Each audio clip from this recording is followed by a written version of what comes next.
बिहार में इस साल पंचायत चुनाव होने हैं और ऐसे में पंचायत चुनाव की सरगर्मी एकदम तेज है।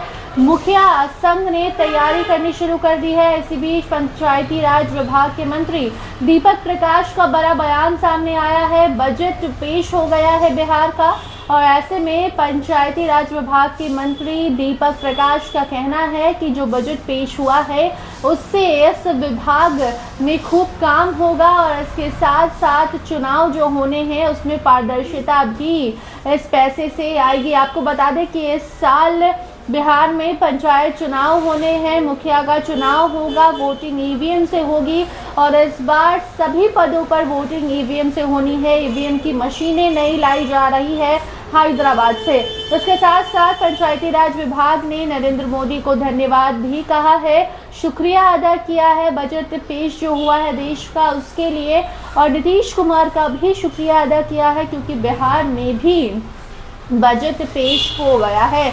सभी विभागों में जो पैसे हैं वो भी बांट दिए गए हैं और ऐसे में पंचायती राज विभाग मंत्री का जो बयान आया है वो आप भी सुन लीजिए किस तरीके से वो कह रहे हैं कि अब जो पैसे मिले हैं, जो बजट तय किया गया है उससे बिहार का विकास करना है, बिहार को और ऊंचे स्थान पर ले जाना है। बिहार के हर एक विभाग को जो पैसे आवंटित किए जाएंगे उससे बिहार का विकास होगा, उद्धार होगा। पहले सुनिए क्या कुछ कह रहे हैं दीपक प्रकाश। माननीय प्रधानमंत्री जी और माननीय मुख्यमंत्री जी के नेतृत्व में लक्ष्य तय किया गया है बिहार को देश के अग्रणी राज्यों की श्रेणी में शामिल करने का। उस लक्ष्य की प्राप्ति के लिए आज बजट पेश हुआ है। भूतपूर्व बजट है जिस प्रकार से 3,47,000 करोड़ का बजट है, एक अभूतपूर्व राशि है। हर क्षेत्र में बढ़ोतरी देखने को मिल रही है। अलग अलग जिलों में जो जिला स्तरीय अस्पताल हैं उनको सुपर स्पेशलिटी अस्पताल के रूप में विकसित करना है।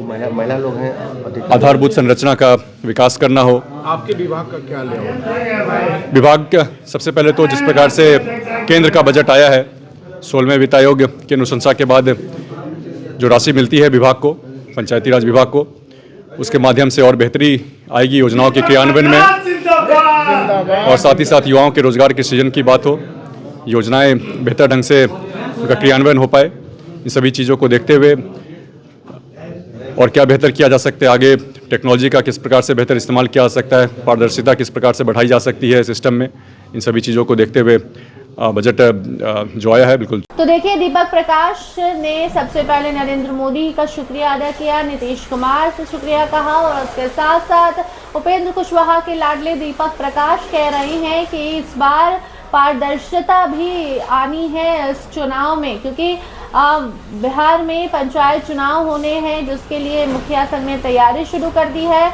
लेकिन मुखिया चुनाव होगा कब इसकी चर्चा भी है। तो अब देखिए विधानसभा का सत्र खत्म होगा और उसके बाद ये तारीख सामने आ जाएगी कि कब चुनाव होंगे।